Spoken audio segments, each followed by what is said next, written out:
Today's topic is election security, an item that has been in the news recently, and it's something that we have discussed in our chapter for many years. We have two distinguished panelists today. We have Landon Nall, planetary astronomer and expert in many areas of computing technologies, including security, and Rebecca Mercuri. Rebecca is a computer forensics expert and a longtime observer of election security issues. I will point out that Landon has served as a local governmental official in California, and that Rebecca has appeared as an expert witness in court cases relating to voting systems.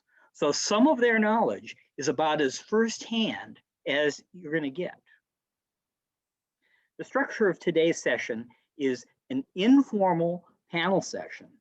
Each of the two panelists will offer some short introductory remarks, and then we're going to go to questions.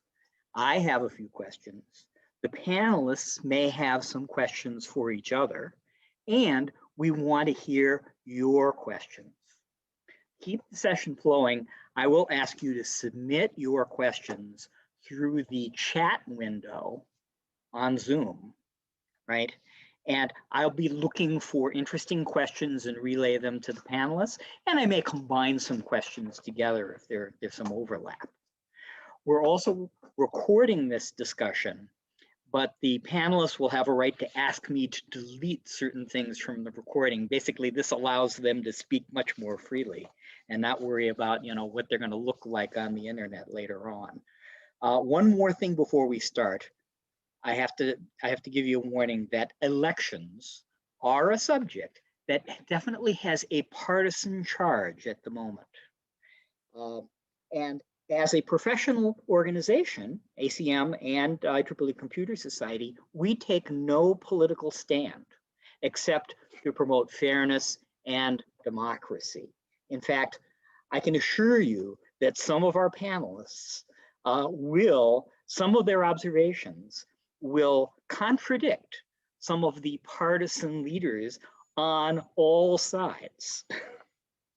But we know that there's a long history of election security problems, and we need to consider the opinions of security experts when we have to come up with ways to improve things. So be calm, right? We are interested in learning as much as we can about election security so that we can make things better in the future. With that said, I'll turn the floor over to our first panelist, Landon. Take it away, Landon. Well, good morning, good afternoon, or good evening, depending on your time zone and latitude and position on election systems. My comments are going to be, we'll first of all avoid specific partisan topics, instead focus on general elections. They'll also be designed to help stimulate questions and answers. So if I say something that you disagree with or you find puzzling, please put it in the form of a question. Let's discuss. As I mentioned before, a little bit more on my relevant background. I'm a technologist. I've had 47 years of Unix experience, been ARPANET, BSD contributor. I'm a cryptologist specialized in random number generation, but also a cypherpunk. I'm a programmer of 47 years of C, the founder of the International Obfuscated C Code Contest, FNC Hash. I'm an open source advocate. I'm a computer professional of the white hat variety. So that's the technology side. But on the other side, I also have, in addition to that, I am a former elected official. I've held public offices for multiple years. I've been an elections board officer. I've also been an advisor to the Electoral College Group. That's a group that tracks electoral college trends 2 years prior to the election cycle. And yes, I have stories about the 2000 Florida election. Again, I think it's important to understand that elections are more than just counting votes. The election system and things we need to secure involve voter registration, ballot creation, ballot distribution, voter validation, recording the vote, collecting the completed ballot, actually counting the vote, processing provisional ballots, ballots that couldn't be counted initially for some reason, processing ballots that come in remote, auditing the voting process, reporting initial unofficial results early on, recounts and election procedure challenges, formal reporting of the vote, and certification of the election. These are all systems that have to be done as part of security. Other critical aspects of election systems is that still people don't understand, some people don't understand that There are no US national elections. The US has state and local elections, highly decentralized. Some people outside the US find this puzzling. Being a voter must be public. Knowing how you vote and what you voted on must be private. Knowing if you voted needs to be public, important for get out the vote and anti-voter fraud issues. Ballots are also complex collections of multiple decisions where people live in multiple overlapping districts. They have to vote for X or Y positions. There's ranked choice voting, and there's also write-in candidates. That's sort of the messy others please explain process. Another thing about systems that blank ballots must be secured and protected. For example, there's a risk of, in some countries, of swapping, where the person coming to the poll is given a filled out ballot. They go into the poll, they drop in a filled out ballot, take the blank ballot back out and get paid. Those are systems we have to sort of protect against as an example. Another thing is that election systems are not like banking or financial transactions. That's one of the common misconceptions. Election systems it's a single entity where you have multiple banks. Individual ballots must not be tied to the voters where accounts need to be, or sometimes are. Voting is not an item-point process. You can't do a do-over or try to gain election. Voting is about the sentiments of the electorate at a particular time. Election recount is not the same as a financial audit. And ballots are not like goods, they're not fungible stuff. And voter registration is not like obtaining a bank account. They're very, very different systems. The thing that is important to understand as well, the perception of the integrity of the elections is critical. The perception is critical. Elections need to be explainable to the voting public. And election systems only work to the degree that people believe they work. Now, use of computers elections often leads to problems, putting it mildly. It complicates auditing. Computers lack of physical ballots can make recounts rather ineffective. Computing systems create opaque zones that impact voter confidence in election systems. In fact, online voting is often a solution in search of a problem.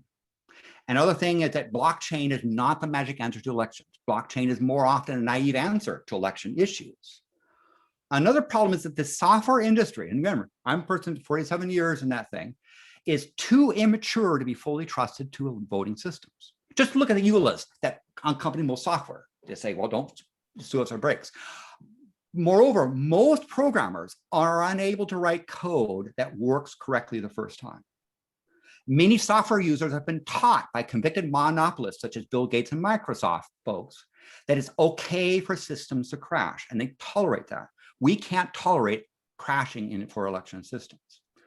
Election systems cannot tolerate most software development cycles. This fail hard, fail fast is not a good model for elections. In fact, the way that most people implement Agile may not be ideal for elections.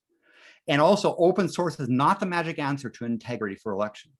Now, that being said, technology can help with elections for things like auditing, recount, reporting of initial results, campaigning, election analysis, and so forth. But again, I want to give you sort of that good and bad side, and hopefully this stimulates some things. You can, if you disagree or have questions, please put it in the Q&A.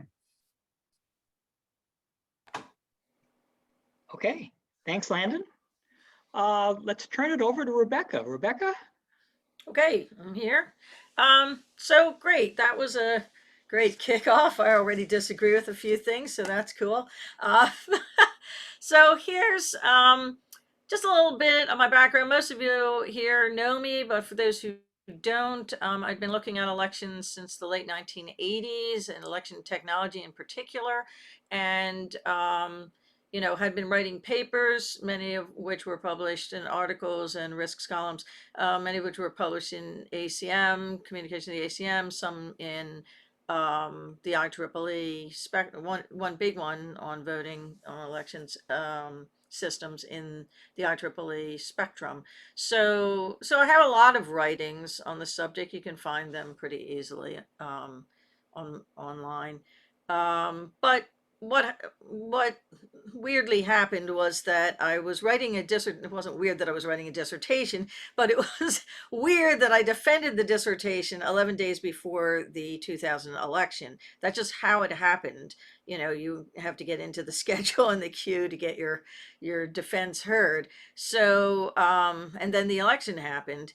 And then what I intended to do was to finish submitting my dissertation to the University of Pennsylvania so that I could graduate at the end of the semester. But instead, I wound up testifying in Bush versus Gore, just by I was requested to submit testimony, which wound up getting cited in the briefs to the Supreme Court. So, this was like an instantaneous claim to fame. And but what was interesting about it, and having done elections work in these many cycles, even before that, and then subsequently after that, what I learned was that things would just get very furious in the 4-year cycles, but then in the 2-year cycles, there would also be issues and laws being changed and voting machines being changed and all sorts of things. So nobody really ever cares about the odd number years for the most part, although there are some gubernatorial races. But what you see is the even number years, and especially the, what do they call it, quadrennial, every 4 years, when we have the president and then also some senators and also some Congress, all of the Congress again being elected. So that's that's the biggest one. And so starting about in 1999, I really got the feeling that, this is going to be bad in 2000. And some of you remember that I was already giving talks. I had already put out the word. My plan was to just sort of travel around the country and give talks.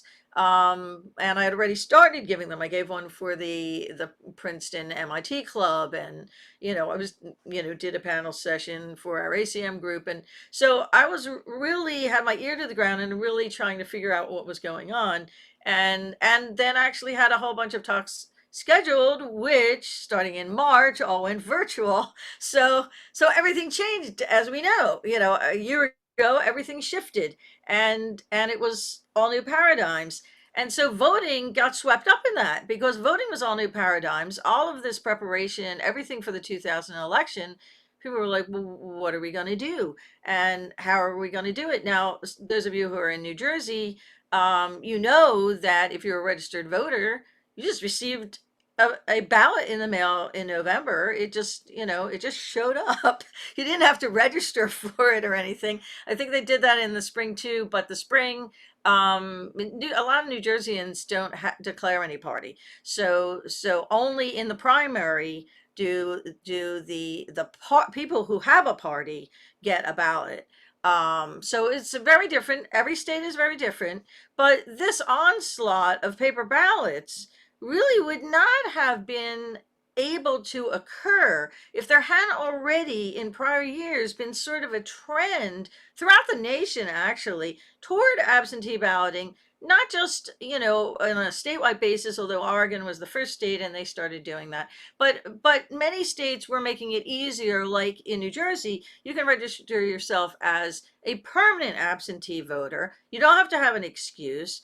And so you don't have to say, I can't get there, or, I'll be out of the state. Those things are considered ways of disenfranchising, making people have a choice. In New Jersey, for quite a number of years, you can just register as a permanent absentee, and I have been a permanent absentee since the day that the election that they switched from the lever machines to the electronic voting machines, which have no paper trail. So my concerns through the years, as many know, was to have the idea of paper ballot. And for that, I was thrown out of meetings. I was called a Luddite and, other nasty names, but, in public hearings.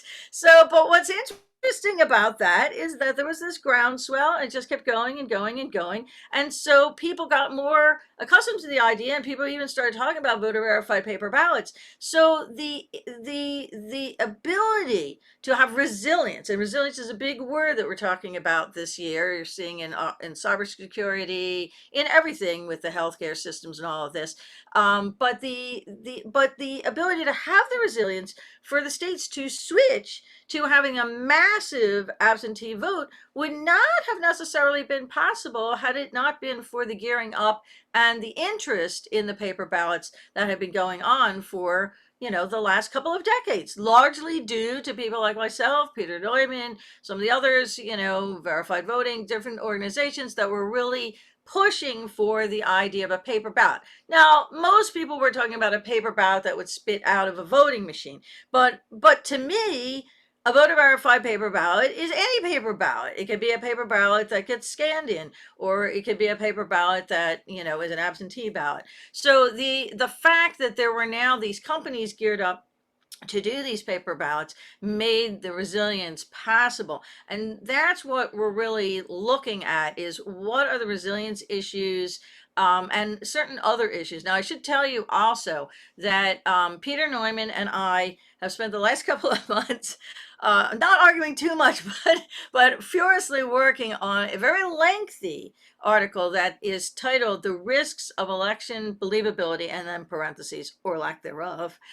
For it will be issued in, with all likelihood, in the June issue of Communications of the ACM. So if you're already an ACM member, you'll get to see it right away. But for those of you who are not, there'll be, you know, the ability to see it electronically. So this article really has caused us to focus on what makes elections believable. What are the components? What are the things that we need in order to believe in the election results? And it's not necessarily the same for everyone. Some people really want to know that, you know, people went to the polls because they don't believe that any of the absentee ballots are valid. Some people would rather, you know, use absentee ballots, but have a way of dropping them off that's safe and secure. So the whole believability, and there's, you know, there's many aspects of the believability, which we could not discuss every single one of them in this 5,000 plus word article, but we really were focusing on the election systems themselves. And so in our discussion today, I'd like to discuss a little bit more about that. And I also am hoping to be able to discuss a little bit about the way Georgia handled the 2020 election, because it's been rather controversial, and I think, you know, that would be a good topic to discuss. So I think, not to take up any more introductory time, I think I'll leave it at this, and then Dennis can start asking us some questions. Excellent points, by the way. Thank you. Right. Yours too. All right. Thank you, Rebecca. Let's take one of the questions from the chat here. There's at least one questioner noted that there may be some similarities in the kind of the scope of the problem between running an election and the financial trading systems that we have, you know, which, you know, need to process lots of things. And I think, you know, I'd like your thoughts about, you know, well, what's similar and what's different between those systems. Well, I can pitch in on that, and then Landon Sure. can as well if he wants to. But I have thought a lot about the financial system. First of all, when you buy stocks, you're buying them, you know, an entity is buying them. It could be some sort of group, or, you know, TIA, QF, or whatever. But it is an entity that is buying them. And if it's me, then there's actually stock shareholder elections and things like that too, that you get to vote on certain things. So, but it's available. That information is available. The difference between that and voting in a public election, at least in the United States, is that it's private.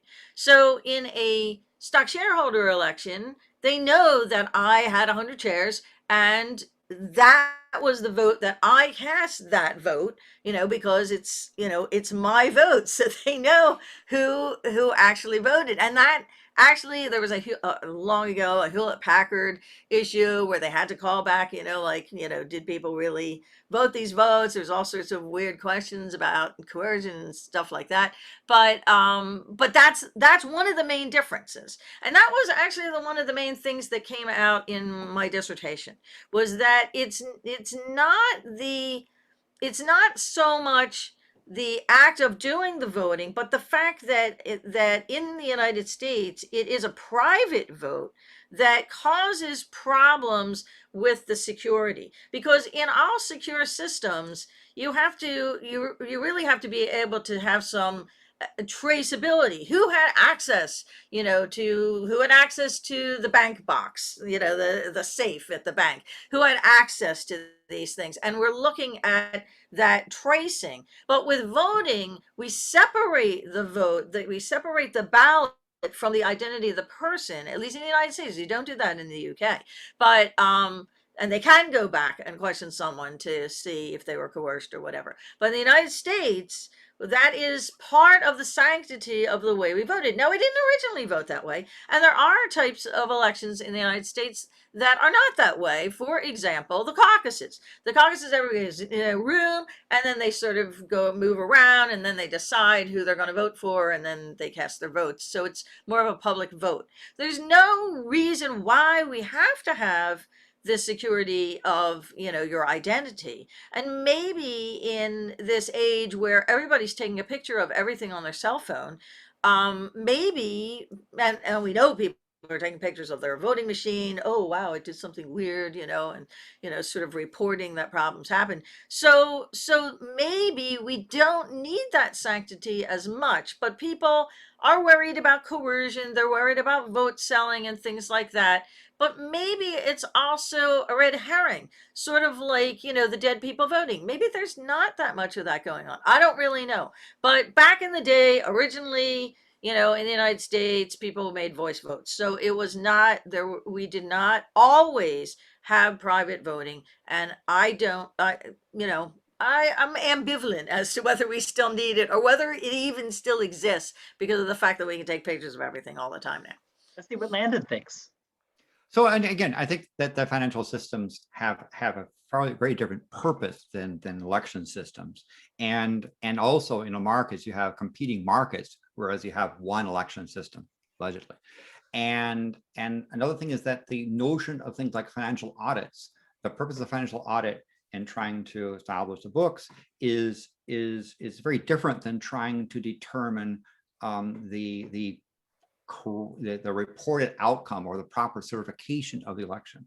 On the other hand, in auditing stuff in financial systems, rarely does some financial audit want to get down to account for every penny everywhere. There usually is an margin of error. And actually, interestingly enough, in election systems, there is also a level of uncertainty that comes about. It's not simple just counter stuff, because there could be a number of reasons why a particular ballot cast may be provisional or problematic.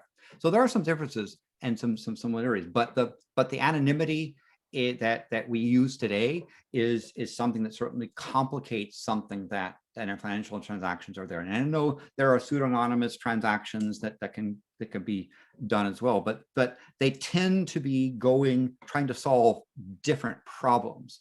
And you run into problems when you say, oh, this thing works for how we, for example, balance my checkbook. Just do that same math on the counting. And again, most of the problems surrounding the integrity of an election system rarely has to do with the +1 on a ballot slot, and it has to do a lot more with ballot generation and voter registration and whole of those other, that long list of things that are necessary that financial transactions either don't have or don't need.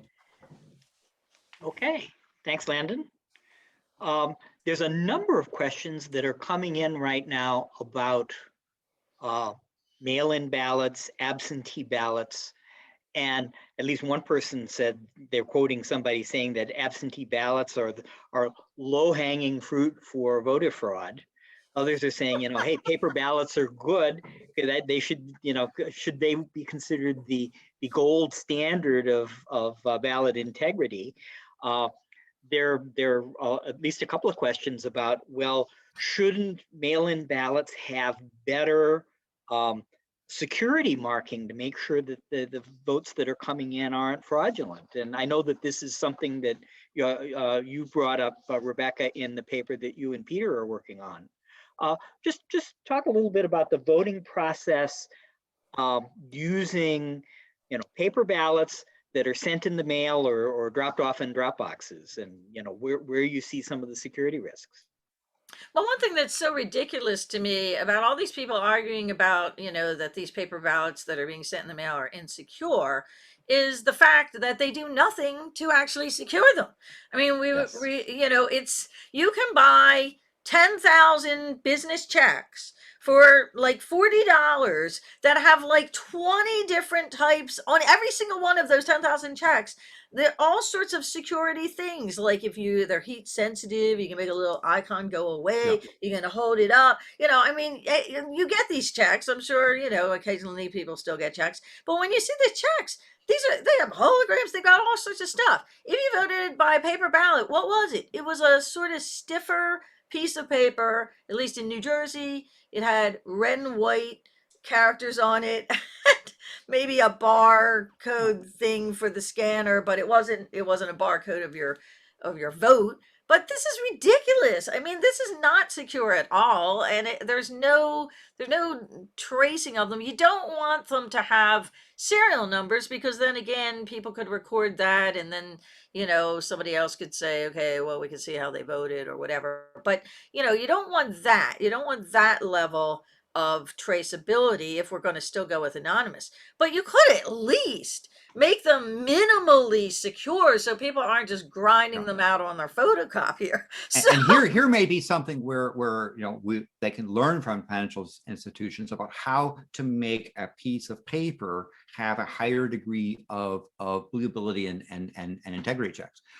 That being said, the thing about obviously ballots is that there are states where it's only mail-in ballots, and we look at those states and we don't see the level of problems that some people allege.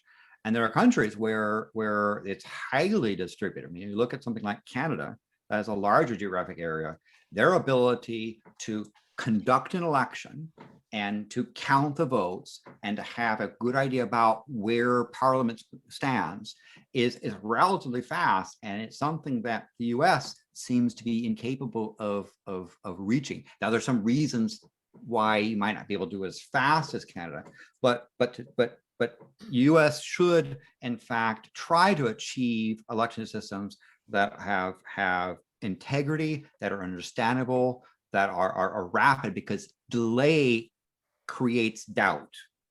And so you want to be able to rapidly determine things. And yet you want ability to audit. And that's one of the typical problems that happens with so-called online voting, is there's nothing really to audit. There's nothing really to retry when you have essentially a data in a memory cell. So we can learn from that, and there are other countries that have fairly effective election systems that are highly distributed that we can actually learn from, and we can also borrow from some of the best practices in financial systems. Okay. I've got a question I came up with this morning. One notable person said that we should be able to announce the official results of an election by midnight on election day. Is this possible or feasible, a good idea or not? Well, I think it's an important thing to do in terms of, you're talking about one of the early things that happens that we talk about is reporting the initial unofficial election results, to be able to have someone have some really good ideas with regards to, within a couple of hours. And that, I think, is technically feasible.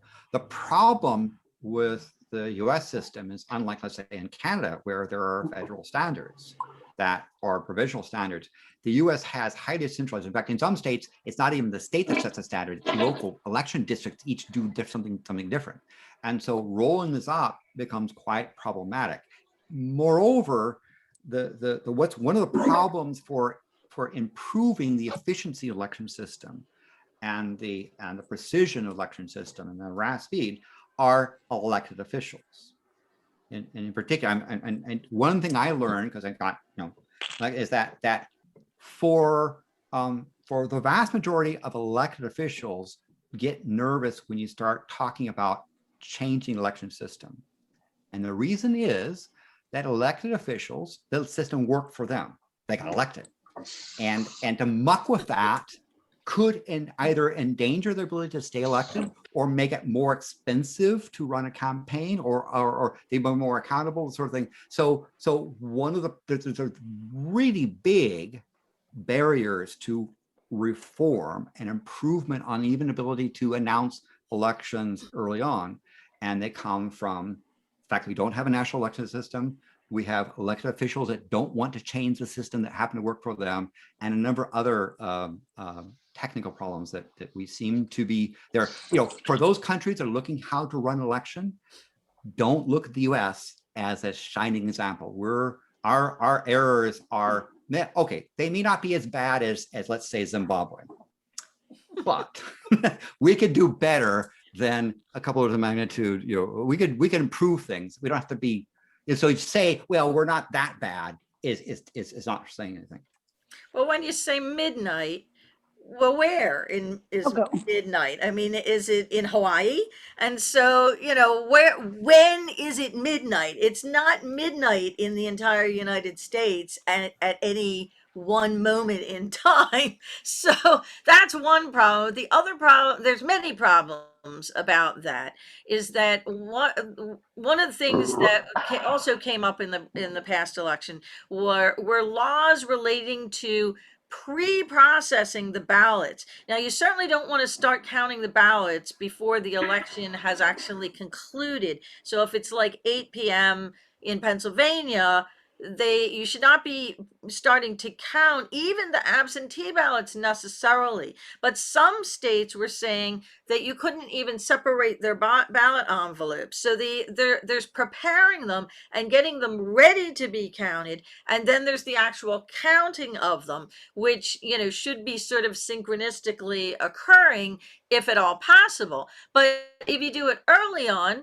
then there's possibility that someone can know that that information was leaked. Okay, we need a little bit more in this county, and da da da da da. So that sort of thing. So that's a problem. Is when is the election actually over? Yeah, and then the problem is simultaneously where we have multiple time zones. Multiple time zones, right? Exactly, right. So there's that problem, but there's also the problem of when is the counting actually over? And it turns out, that for certifying an election, for many states, it takes weeks, sometimes even months if there's contested elections. Yeah. So the actual certification of the election, saying that, when the Secretary of State say, okay, this election is now certified, and then there was that whole insurrection thing that happened, but doing, the certification and actually validating on a piece of paper that these are the people who actually got elected, that is different in all locations. And then one of the problems that I see in that too is that if there's a runoff election, and then let's say the whole state has to vote again for a statewide election, maybe like the senator races, we had 2 of them in Georgia that were runoffs. So there was that. What you have to do is you actually have to set up all the voting machines again immediately in time for the runoff election to occur within the time bracket that it's allowed. And so you're actually destroying the forensic evidence. And so for me, as a forensic scientist, the forensic evidence is in the voting machines, if we're using voting machines, or in the scanners, any of the electronics. But if we're going to wipe that and then start over with the programming for the next election, then you lose your ability to actually do a forensic triage of what actually occurred. So from a forensic standpoint, again, what is that time? What is the deadline? It's different for every state. States' rights is a whole big deal in the country, and that's in our Constitution. So all of these things are actually coming to play. Yeah, and it's just problem with this notion, but I think the question was trying to say, can you have a hint as to who might have won and early on? And the answer is you can, but again, you have to be careful of, for example, you don't have something where a president concedes and changes the on one time zone and has dramatic impact across the other time zones because of voter behavior. And yet what people want to know is what are the trends. In particular, they might want to know which elections are close, right? Which ones are too close to call and whatnot. But again, in counting, when the ballots come in, pre-process them to the point of not counting them, I think is something you want to do in terms of trying to establish the validity of a ballot. And you might get a ballot where there's a question. And so rather than just destroying the ballot, you make a provisional. And then when you count, and if the gap between the won and lost is greater than the amount of provisionals, you don't have to go through down to every particular ballot. So there are systems where, again, the precision needs to be there, but the precision is something that the US does is very poor at, and there are other countries that do a fairly good job at. But there's other countries where the country announces who won before the election starts, and so their precision tends to be they do a remarkable job of predicting how the election is going to come out. But we don't want to be that way as well. All right. I'm trying not to look at the chat, but there were some interesting things that were coming up in the chat during this question, and one is about mandating that states begin their scanning early. That is a very bad idea. I actually was involved with a union election where the union was looking at the votes, and then they were, making sure that they could stuff more votes in by, rallying certain groups. So that's Yeah, doing it early, bad. That is very bad. But then I also saw this other comment where they're saying we're stuck in the past.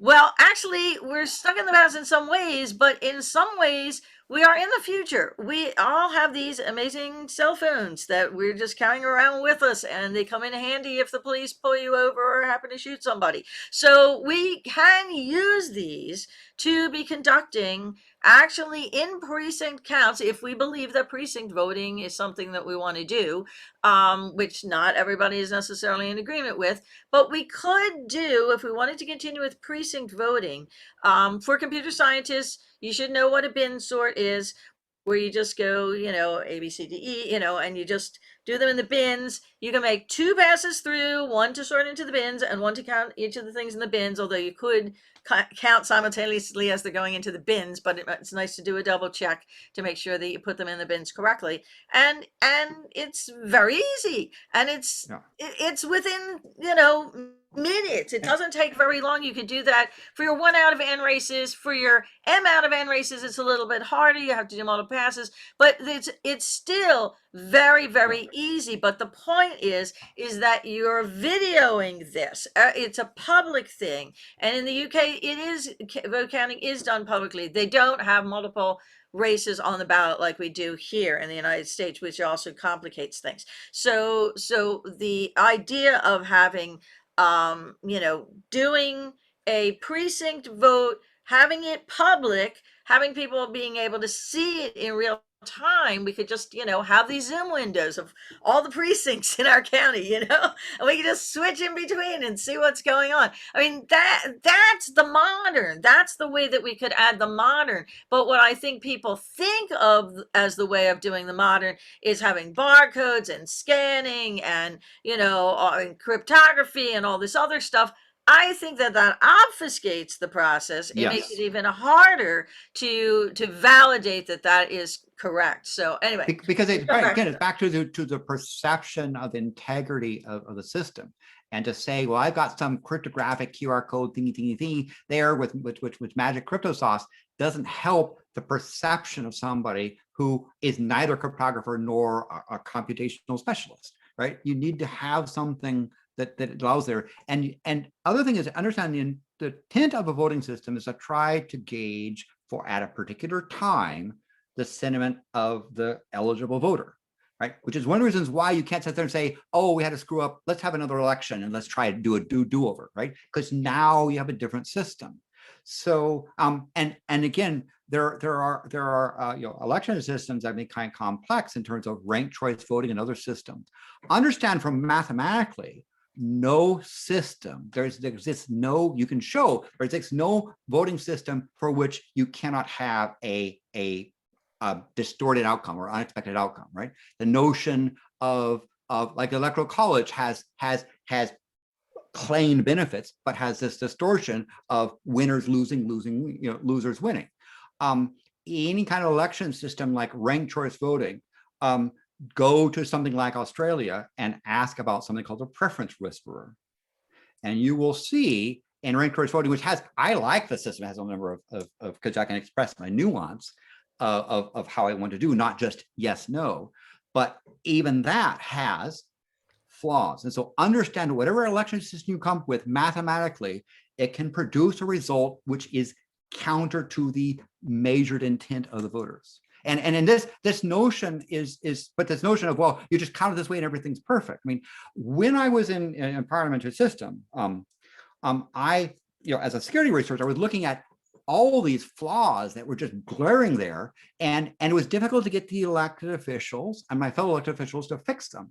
So I started doing a thing where I would announce saying, I'm going to hack the system. On this vote, I'm going to win. I'm going to do it in front of you, and it'll tell you how I did it, and you get to decide if you let me continue, I'll continue hacking it, right? And so there's a one famous thing where I had an envelope saying, here are the people who are going to be elected to the boards and commissions, an envelope. And then I proceeded to perform my algorithm in front of everyone, and I won. All my candidates won, everything won successfully. And that got them saying, well, wait a minute, maybe we should make the system more fair. But only that when it really impacted them were they actually interested in voting. But yes, you find in parliamentary systems that you can win even though you don't have the majority votes. And I would just ask you to find the equivalent of Robert's rules for your system, understand it's an algorithmic things, and you can find things that are, because election systems are complex and the intent is complex. All right. And they all have flaws. I want to offer you both a chance to ask each other a question right now, if you have one ready. Yeah. Well, in Landon's opening, you talked about open source. So I'd like to hear your views on open source, because you seem to think that open source was not a solution. And I also have thoughts about open source. And Peter Norman's actually here too, so maybe we can let him chime in.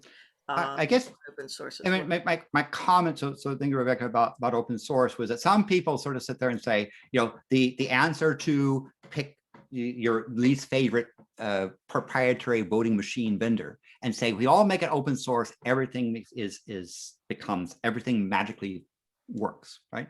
Answer is no. Open source has a lot of value. And again, I'm an open source advocate and I contribute to open source.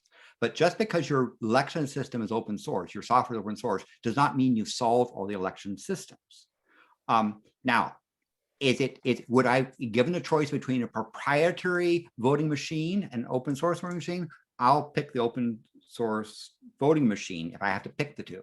But in systems like, there's some systems in Australia where the various political parties would have people come and audit the code that election systems used for that stuff. So there was a sort of like a parallel check where everyone's at least equally dissatisfied with results of the software.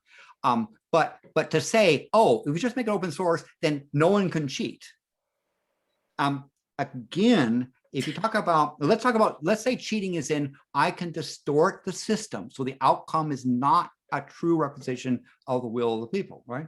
There are a number of ways that things can cheat. And when I was on, for example, the election board, and I was watching this county, and you could, in election board, you can go there, you're not allowed to interfere, but you can go there and ask questions and gain information about the process.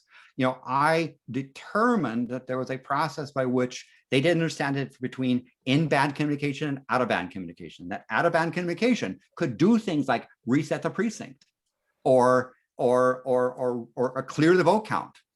And it was all within the same, that the voter knew how to do the right things to their ballot, they could reset the precinct. And there was no software that said, oh, that precinct reset in the middle of the count. Right? No one. Right. So, and that was the cases where this was in the Silicon Valley, and they had all these people looking over the code, but just ask yourself, how many times is a banking system where there's real serious dollars has some oopsie where a bunch of stuff and they lose a bunch of money, right? That notion of eyes on software does not necessarily solve your problems. It can actually be quite deceptive. People that put, and I run the International Obfuscated C Code Contest. Dense blobs of C code that the best experts just go, huh, why, what, right? So just because it's code does not mean it's been explained. And just because you can explain it does not mean you know what or why. So that's where I think open source is preferable to proprietary in a number of respects, but not the answer to solving all the problems. I'd like to agree with that, except that I have two major points that you guys didn't really address very much. One is that in my view, everything, whether it's technological or otherwise, in the voting process is a potential weak link, unless it has the forensic backing and the auditing and the careful oversight and so on. And so in that sense, it doesn't make any difference if it's hardware or software. I'm sorry, if it's software that's open source or that's proprietary. I don't like the proprietary stuff where Rebecca, for example, had a court order from a judge to examine the innards of the machine. And the vendor came in and said, no, we have an agreement with the state that says they're not allowed to look at it because it would diminish the security of our system if anybody were able to look at it. And that's fatuous. But the other point I want to make is that it's not just the software. Everybody's looking at the software. I have several horrible examples of not being able to trust the hardware. And if you can fudge the hardware, you can put Trojan horses in it. You can have supply chain problems where the chips that came from some foreign country, and those chips are, whether it's an open source or a closed source system, doesn't make any difference. If those microcontrollers that are inside of your computer have been compromised in some way, then you can't trust any of the software. But remember that the integrity of an election system is more than just +1 on a vote count, right? That there's a whole range of systems for which counting is not even the process, right? Where what you're trying to do is you're trying to produce a result that people have some level of trust in, that it reflects the will of those who voted at the time. And so oftentimes vendors that have technology are search of trying to solve a problem that's not necessarily going to overall improve the system. So being careful. Now, so Rebecca, my question for you is election auditing. How does one audit an election in a way that improves the result, right? How do you, and what happens when you find there's an oops in the audit system, right? Well, Audit system uncovered something. Okay, well, talk about election auditing.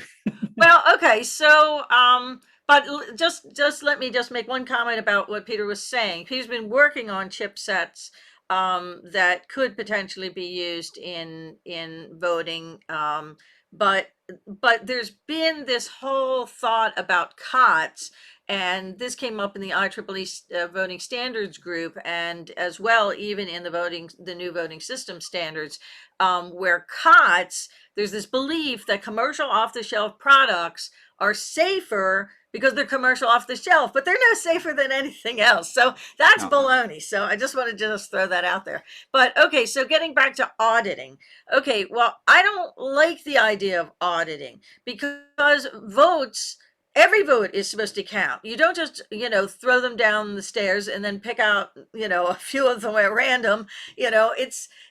I'm sort of reminded of it with this whole thing with the vaccines. And they're saying, well, okay, only 7 people who took the shot got blood clots out of, 7 million. Well, but that's still 7 people. And if the election is down to 7 votes, an audit is not going to help. You have to count every single vote. So I don't really like the idea of votes, and I certainly don't like the idea of the risk limiting auditing of the votes. I just don't Yeah. like the risk limiting audit idea at all on a number of counts. First of all, its math is very complicated, and most people, including even state election officials who have said that they don't understand it. So if they don't understand and they're running the election and they're saying, well, we're going to do this magic math, well, I'm sorry, I don't find that acceptable. So that's a problem with, you know, auditing in general. But the idea of doing an audit is in that method, the risk limiting audit method,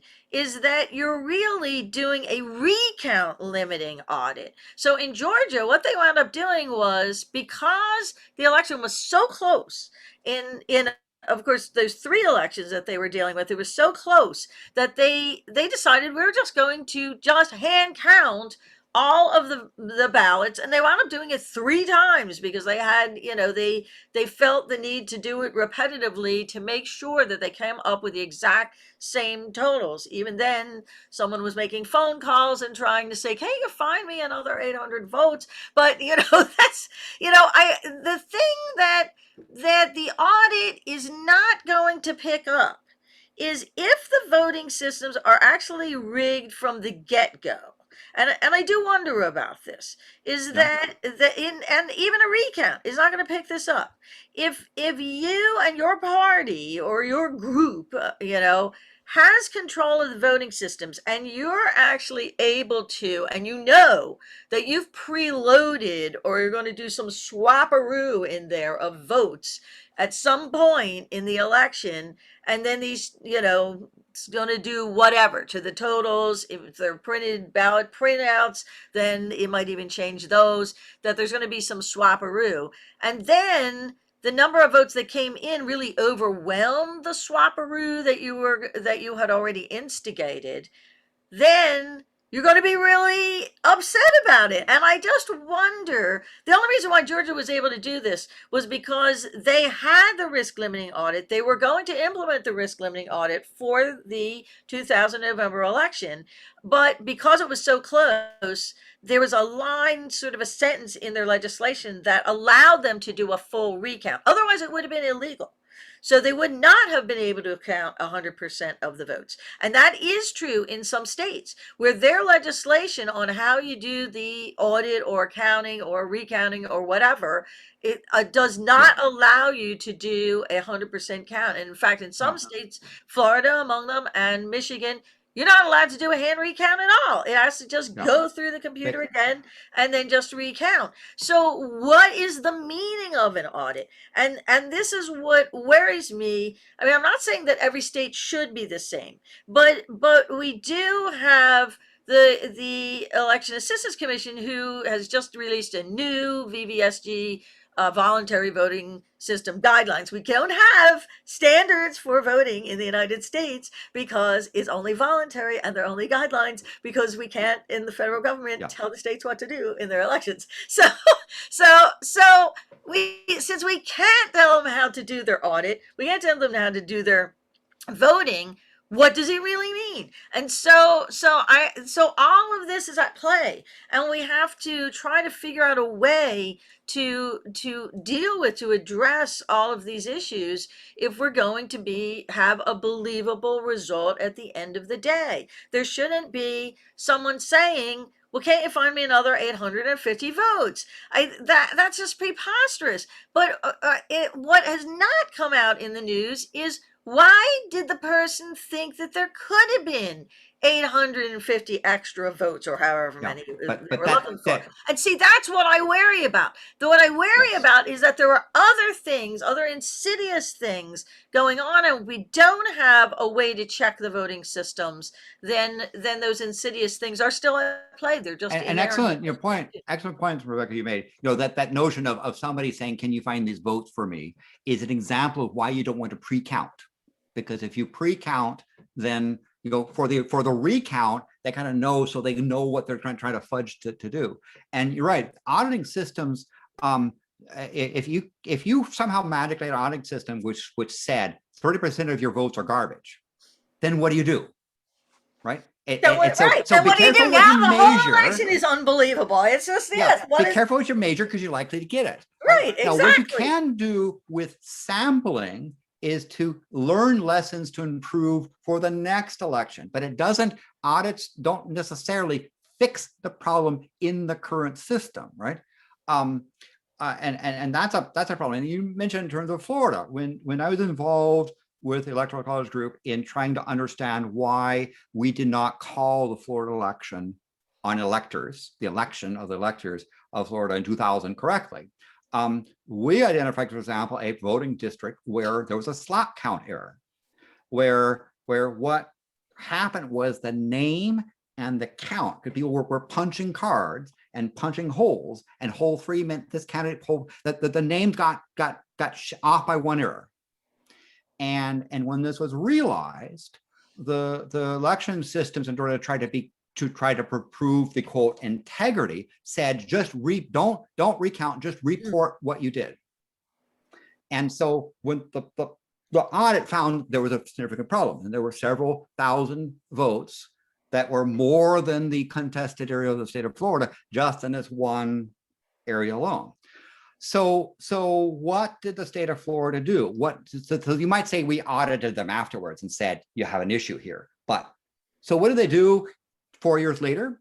Well, we didn't wait for them to get the court order to go in and use the Florida Improvement Act, so forth. We just issued the order saying we want the slot count numbers, not the raw numbers, and wanted to see this stuff. And so what they produced for the judge was a box of ashes.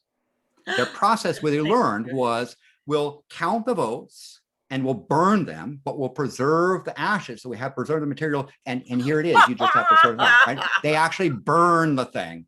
And in fact, when Florida went through the whole debacle of the 2000 election, the whole Hang Chad stuff, and they added technology, the precision was reduced. The errors and the distortion election system got worse. And then they had another, they made code improvements, and it got even worse, right? And so that's an example where technology made the problem worse, and audits basically gave them new ways to cheat,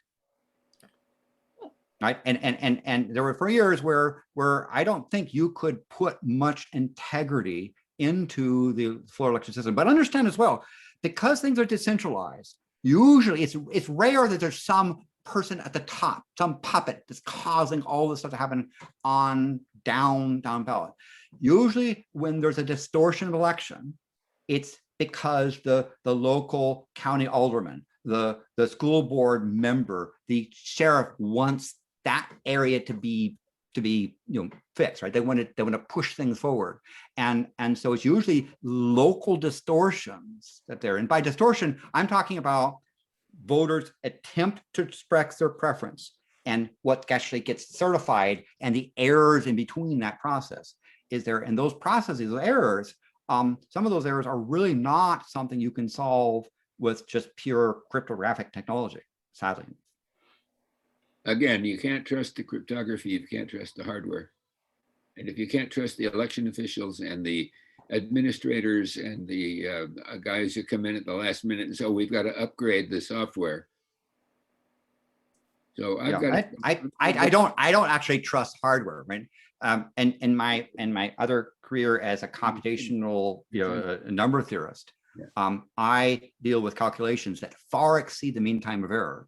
Yep. And I have to build systems that work correctly the first time, because we can't run it more than once because we don't have time to do it.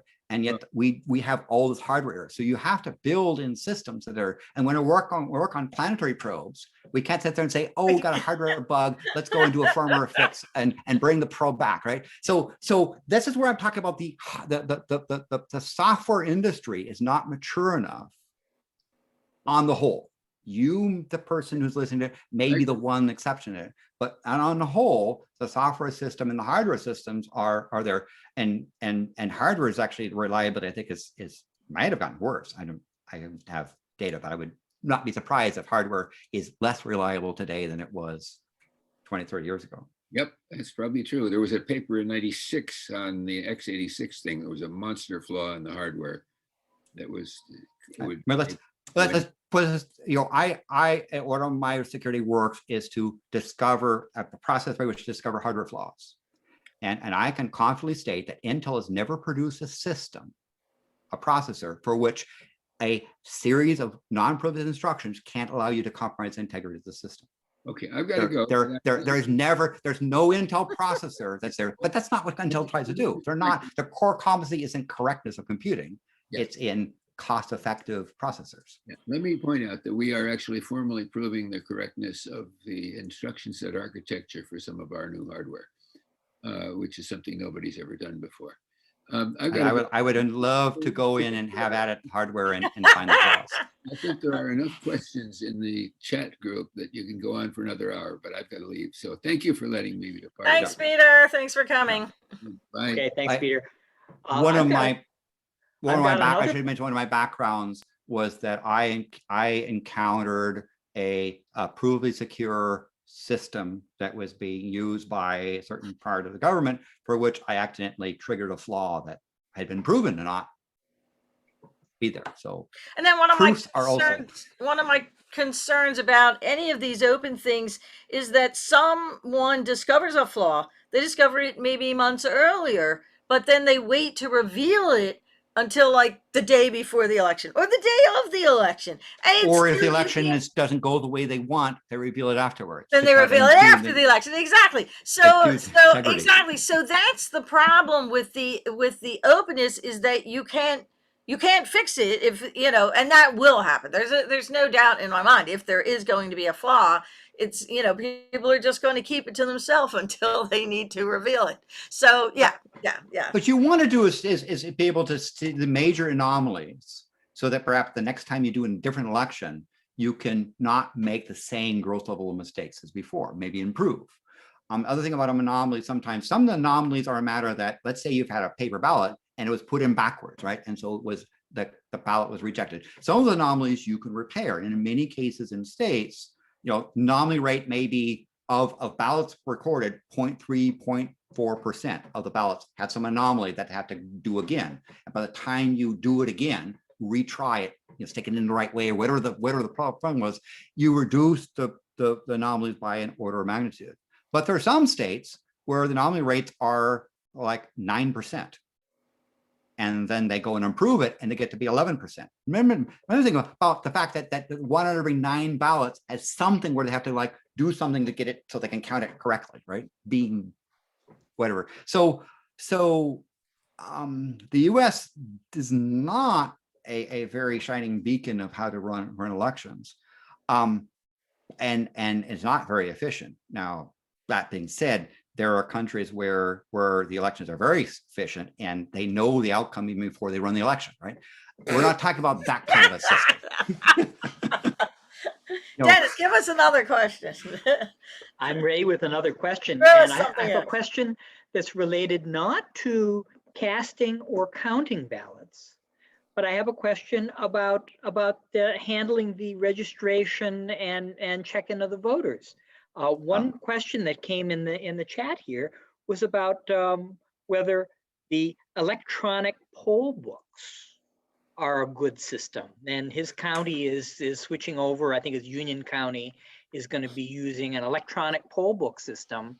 And what are some of the risks there? So certainly the electronic poll books that are internet connected, especially on election day, but in any way internet connected, those are at risk because of, attacks like SolarWinds, which attack government systems, and blah, blah, blah, blah, blah. So in New Jersey, at least in some of the places, they would print out a paper poll book.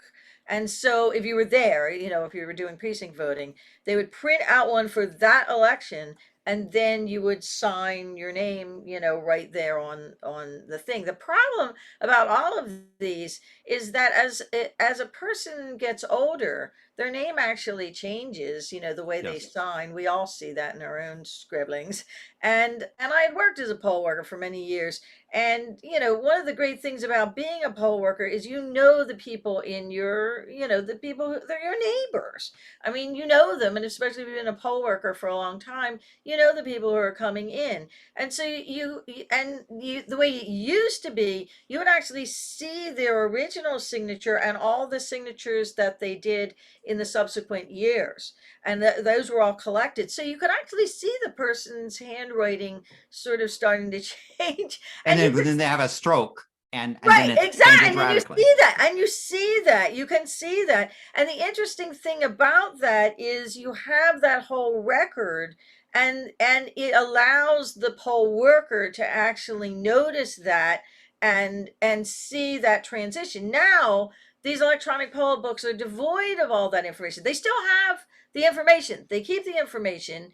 I was very surprised because you can do this ballot tracking thing. You can't see if your vote got counted the way you wanted it to, because again, that would reveal things. But you couldn't in New Jersey, at least, you can track your ballot, which is the first time I ever did it, because I wanted to see what did it actually show. Where was the ballot? Like, was it received? Did it get counted? That sort of stuff. And what was interesting was when you had to get an account in order to log in and see your own thing. So when I did that, I saw that it had every single election I had ever voted in since I moved to New Jersey. Every Yeah. single one. It had the history of that. And see, that history is really very important, but that's not what we're seeing in the electronic poll books.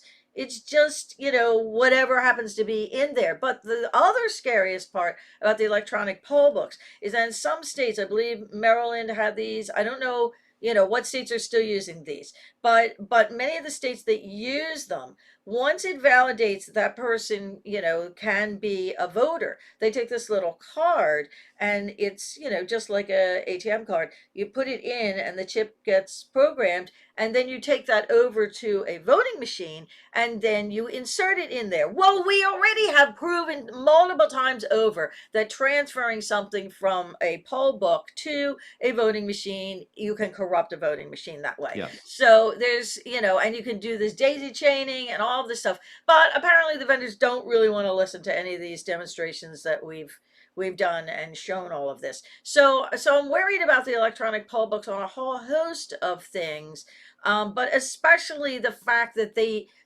only are really capturing that snapshot. A lot of times it's just your initial signature when you registered, and then your signature, at that time. At least when you're doing a absentee ballot, you have another signature each time that you're requesting the absentee ballot, and then you can compare that one to the one that came in with your signature on it, and those should be similar. But how much scrutiny they're doing with this, it's unclear. And so I think there's just issues. There's a whole lot of issues with electronic polling books, and not the least of which is that they can also be used as a way of corrupting data in the voting machines or software. Yeah, and that transfer of problems is a big issue, and so there are security systems that understand how the notion of attack surfaces, and the fact that some of these electronic systems create even larger attack surfaces in the name of making it more technologically something or other, right?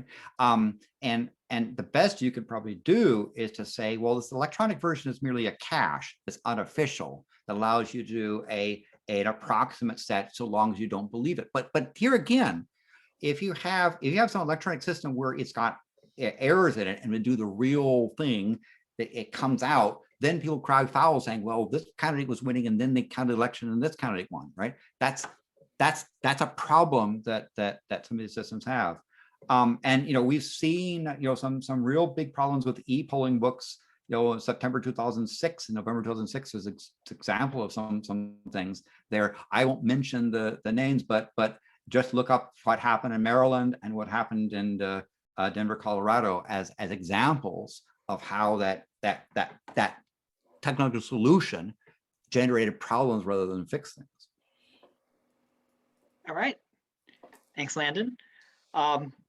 Will I ever be able to cast my vote from a cell phone or an iPad? And why not? I can use my America's Got Talent app to vote for my favorite singer. Well, and that's an interesting thing too, because you can vote multiple times for your America's Got Talent. So it's And like how as many many. devices do you have?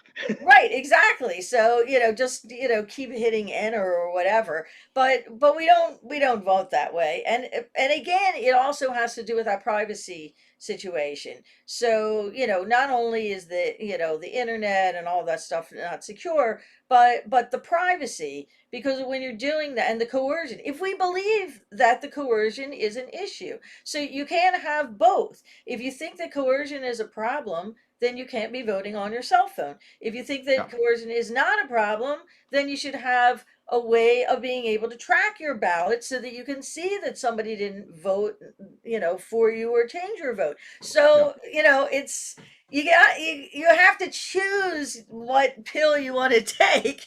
And Sure. right now, as long as we keep talking about we want to have anonymity and we're afraid of coercion and people voting for us, then we can't do that. It's convenient, yes, but we can't do it. And my answer is I hope not. And in some ways, the notion I take voting quite seriously, right?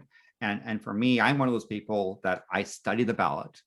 I actually read the measures and I try to become as informed as possible prior to voting, right? I do my homework ahead of time and I consider voting as a high point, and I actually enjoy it and I feel good having done my part. Now, I also believe voting is not a test, right? I'm not trying to predict the winner. And it's okay for somebody to choose to vote for something they know they're in the minority. That's fine, because all you're voting is you're merely expressing your preference. It's not a case of, did you predict the right candidate that's going to win or the right ballot measure is going to win?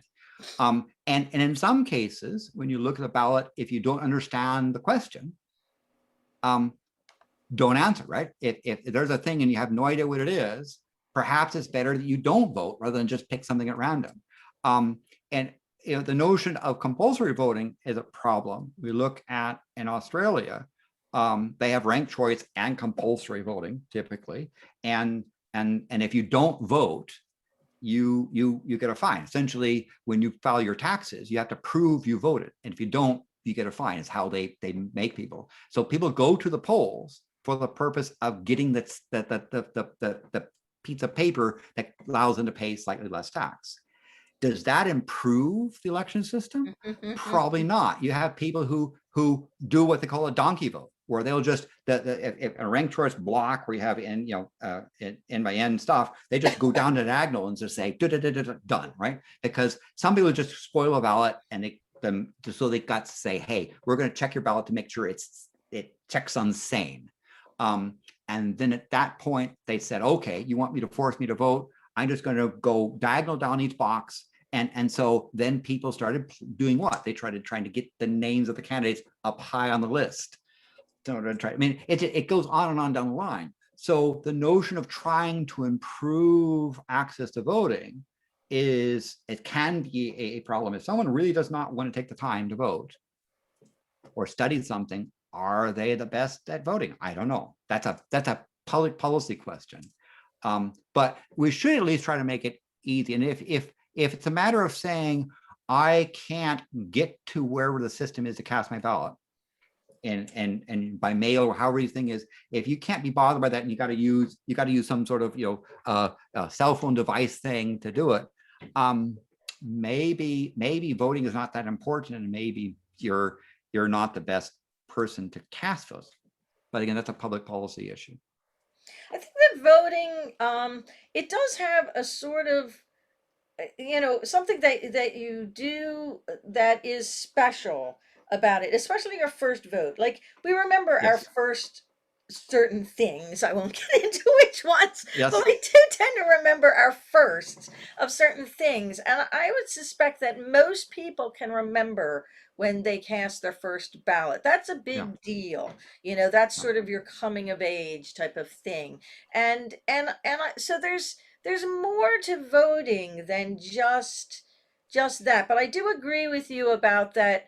You want to be on the winning side at the end of the day. You don't want to be crying, that your candidates all lost. But it's I think so there's something more to it. It's not, there is some feeling that occurs with it as well. I mean, three of my Yeah. four grandparents were became naturalized citizens. That was a big deal That's to when they them. actually when they- voted, right? Yes, when they But first were naturalized and they were first able to vote, that was a big deal, but So I would say, for many try to people it is. try to invest in the fact that you contributed to the election, not did you win. And Right. then the next thing level is volunteer, right? There are many places with the election system and the government system where you can volunteer, boards and commissions and so forth. And then you can actually run, locally as well, and maybe you win. Maybe you can find what's it like to be on the other side of that desk of things. But you can be involved in the process, right?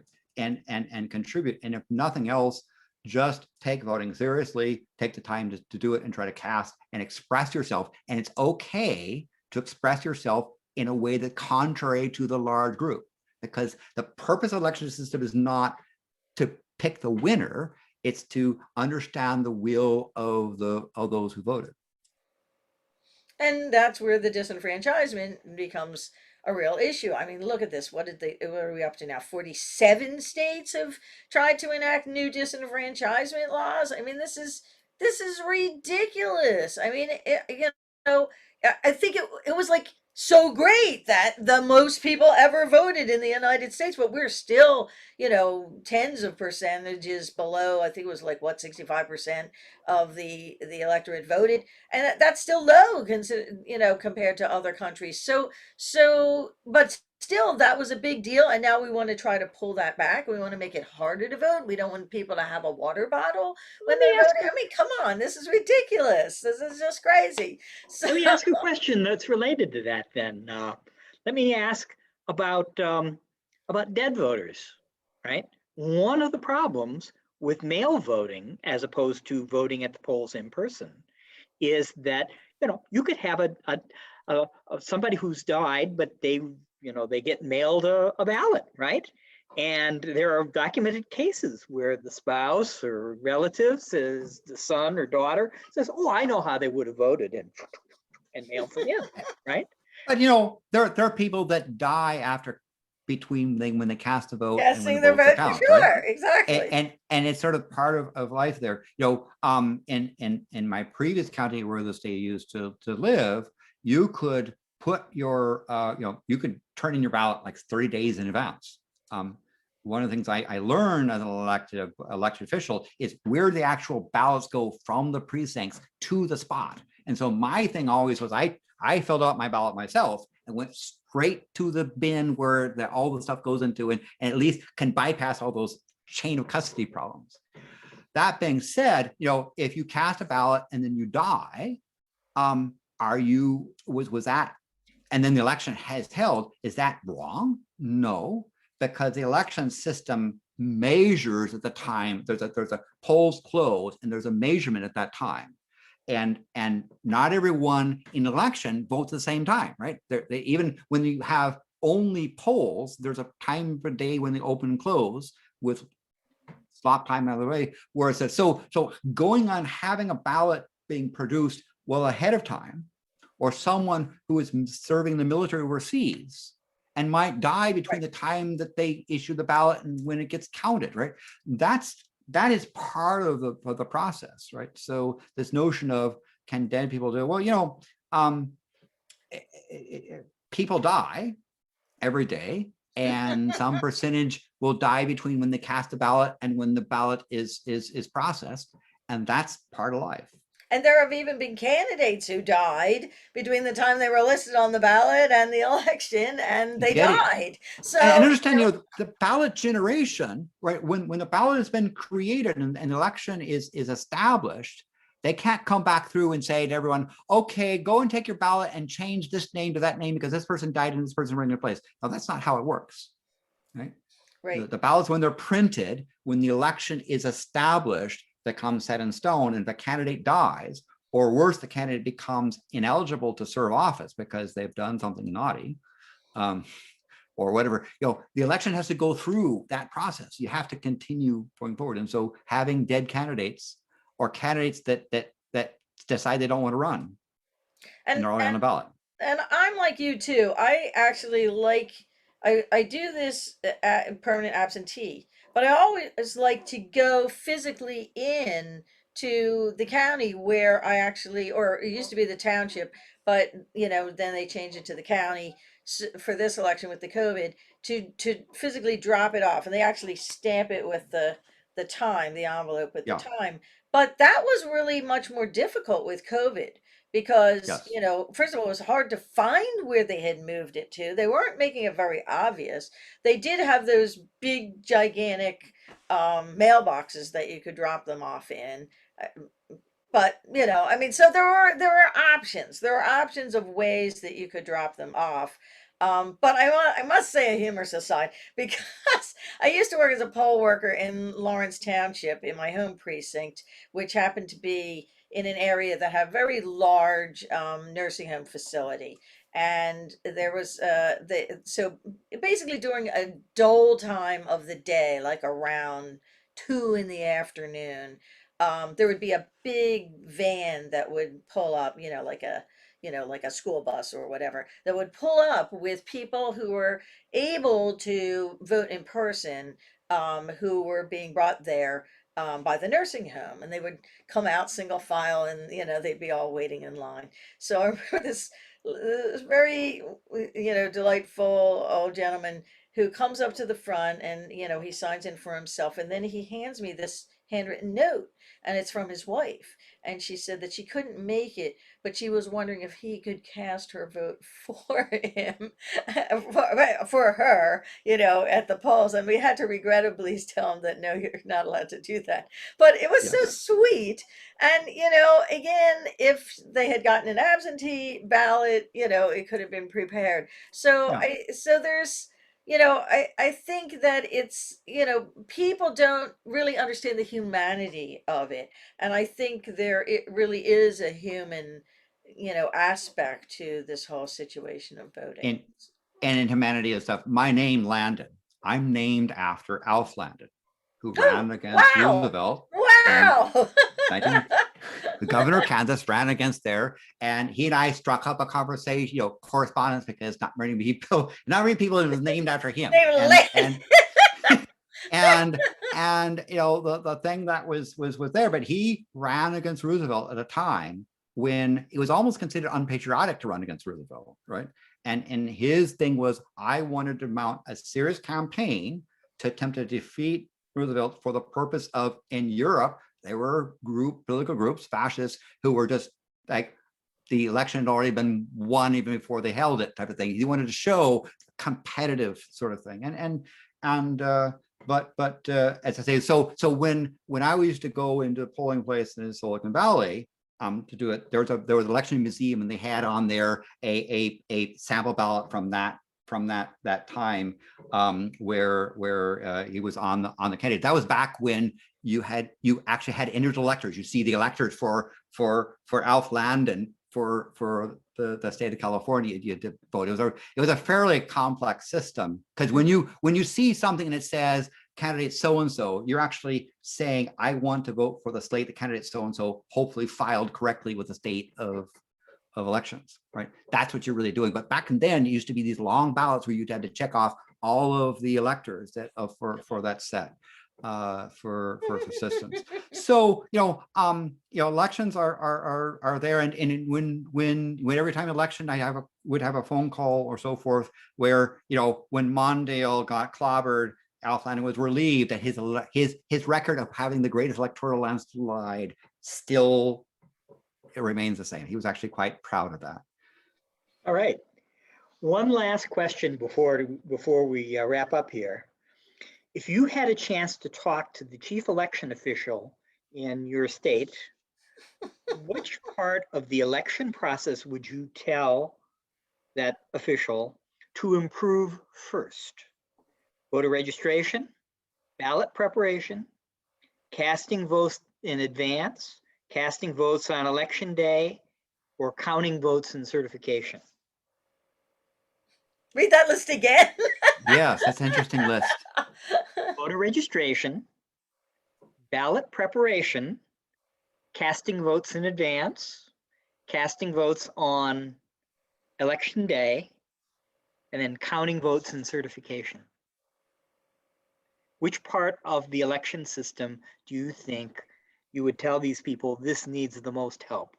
Well, I've already told these people in New Jersey, but it's the casting votes on election day, because we're still one of the very few states left with paperless electronic voting with no paper trail. So they just won't get rid of those darn ABC advanced voting machines. I don't know what's going on there, but they were supposed to get rid of them for 2020, and they didn't. But I also did have the opportunity to opine about the risk limiting audit and express my concerns about that. That wasn't on your list about the how we're doing the That's part of the counting and the certification. counting and So yeah. counting and scrutiny. Yeah. And I have serious concerns about that, because they don't understand what they're doing. So if they don't understand what they're doing, they shouldn't be doing it.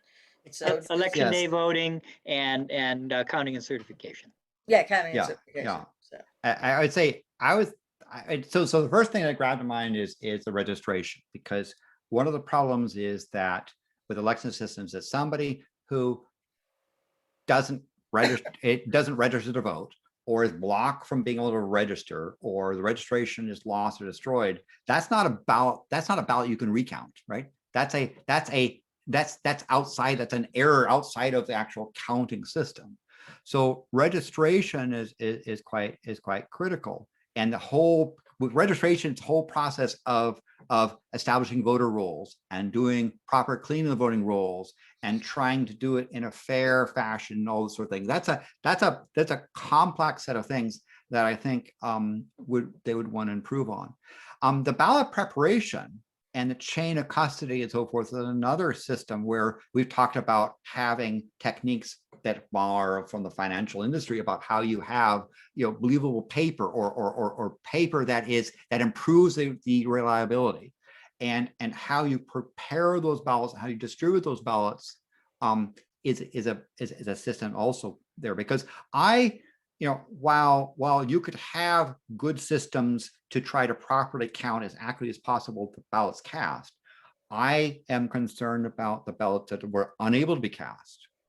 And in Florida 2000, when we were trying to determine how did we miss the electoral college polling, we spent time interviewing voters who had voted in 5 of the last 6 elections but did not vote in 2000, to contact people to find out why, and did a sample stuff.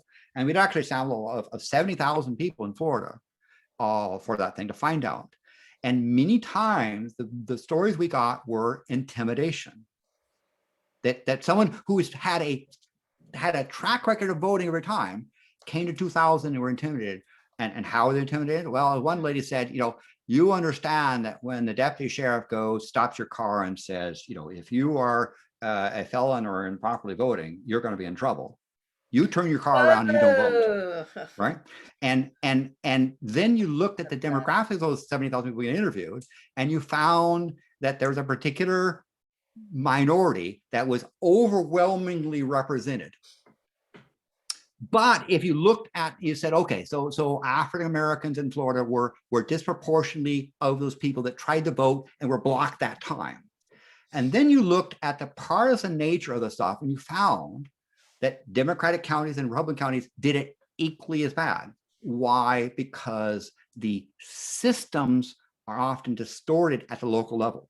It's the sheriff that wants to get reelected. It's the county alderman that wants to get reelected. It's the mayor that wants to get reelected. And if they are concerned that demographics are changing, then they attack the demographics. And that's what we're seeing in some states, where the demographic, because of moving around and so forth, is changing. And the people who are running election systems realize that. And so they come up with ways to distort the will of the election. If they say those people, wherever they are, be it a party or whatever the thing is, I may not win unless I attempt to distort the election. And the most insidious ways of distorting that all this technology can't stop is when someone is improperly deregistered or prevented from even casting the vote, because a vote that isn't cast can't be recounted. They can't be, and so that blocking of voting systems, and again, don't think, oh, it's that party or those people do it. It is typically the fault of local election systems where subtle manipulation of the system can produce the outcome or change the outcome. And so that's where when you were talking about the stuff where I tended to answer about the voter registration and about distribution, because those are systems where there's really insidious manipulation of the system to preserve the officials getting reelected. The voter Wow. registration situation has a few interesting loopholes.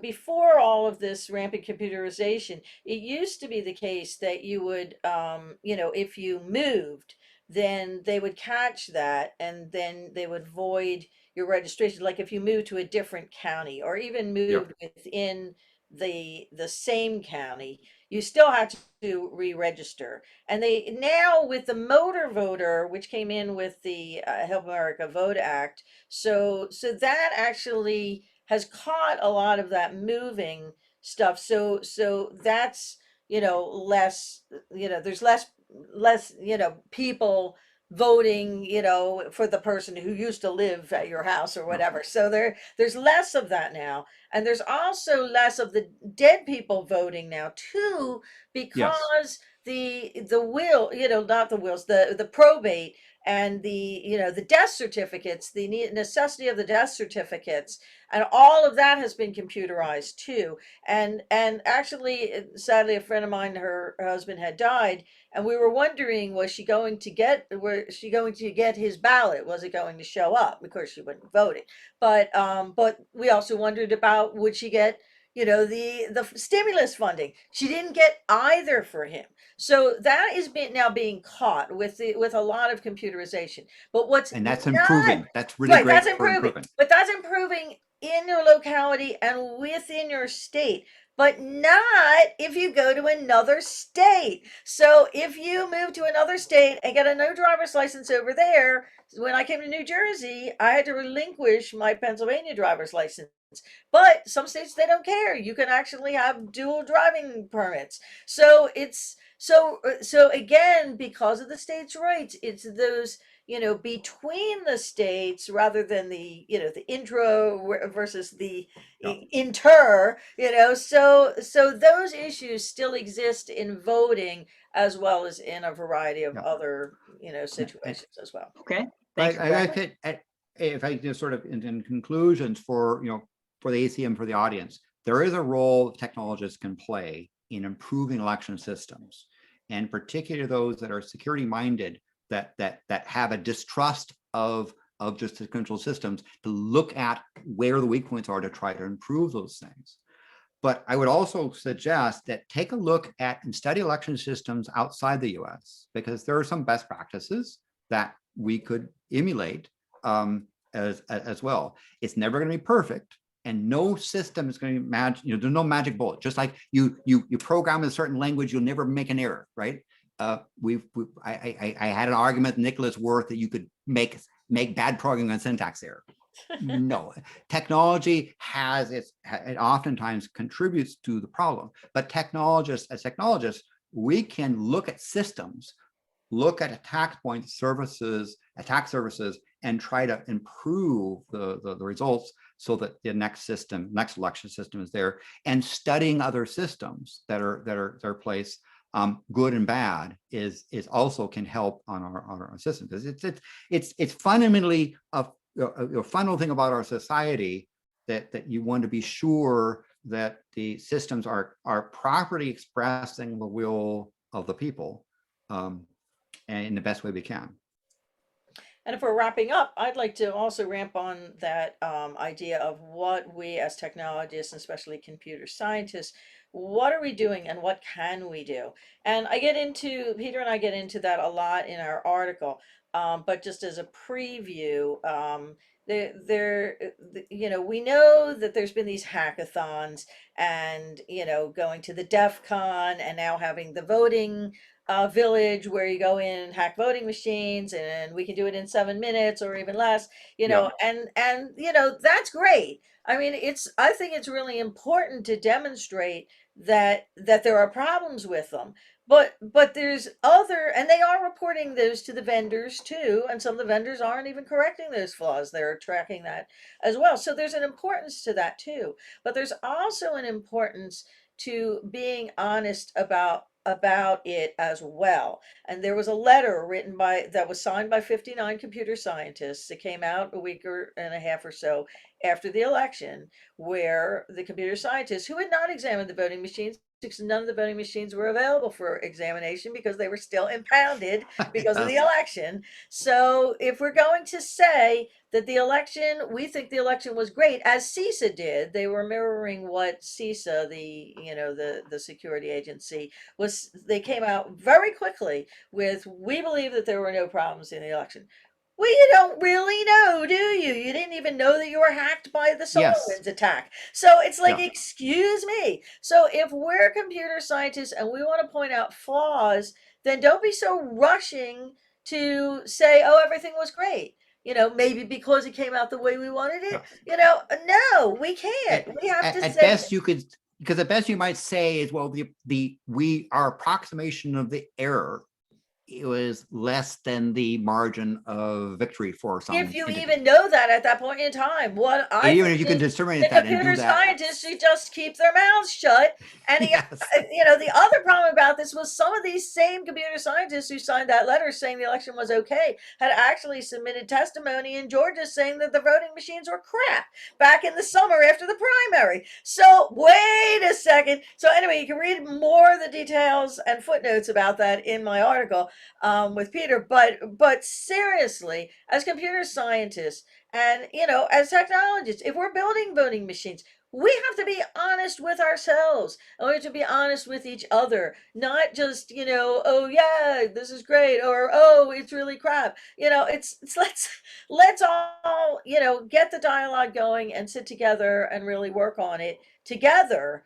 And don't be so quick to say, oh yeah, it's all working fine again. So And, anyway, that's and what I would say also with indirectly computer scientists developing disciplines where you can produce code that has a high degree of correctness, right? And as I say, that the disciplines we have in some of the computational number theory stuff, like finding a new largest known prime, where the computation is so massive, you don't have a chance to do it more than once. So you have to write it correctly the first time, and the result has to be peer reviewed and withstand the challenges and so forth. So when you code like that, you have a very different discipline than this fail hard, fail fast, throw an app in, do the thing, virtual, this and that sort of thing, and see what happens. Use let's just throw it out there and see what happens sort of thing. So I would think that the election systems have something to teach software developers about how to write reliable code. And so that if you have a developer who then gets involved in sitting on a planetary probe outside, and it's got to work or it's hosed, right? If you're doing a large factorization stuff and you're doing this number filled sieve matrix and you drop a bit someplace and the whole thing goes to heck, how do you make resilient systems, right? And there are industries where it's highly resilient, like for example, an airplane, that you can learn from some of those practices. They're not perfect, but again, I think as software developers and computer specialists, we have something we can learn as well to improve our system. So you don't simply throw out something saying, well, I put a EULA saying that I don't promise that code even works, and if it does, you can't sue me. Sorry, right? That's not professional. It's not scientific stuff. So try to look at some of these computational tasks where you have to write it correctly the first time. And the discipline goes into testing, right? And you find, like when you're doing a large known prime search, it is not uncommon that 75% of your compute cycles are in verification of the 25% that you hope gives you a result that may or may not work. So there's a lot of disciplines that I think as computer scientists, you could learn from other industries as well. And less is better too. I think that Yes. we don't need to be designing the SpaceX in order to vote. We Yes. don't have to, we can take examples from the failsafe of the SpaceX, but you don't need 5G in your voting machine, really. No, Seriously. no, you don't. And why those recommendations talk about Wi-Fi stuff and the things I don't understand. Right? Makes And no sense. Bluetooth this Makes and no that sense. thing. Makes no Get that sense. out of there. So because Get it software out of has there. bugs, Right. software has bugs, and more software has more bugs. Hardware have bugs, Bugs. and more hardware has more bugs. bugs. So trying to minimize the hardware and software to produce a system that has real amount of integrity should be the thing, not complicating stuff with all this stuff in between. I'm gonna call a close here. I think we've exhausted the audience. Sounds good.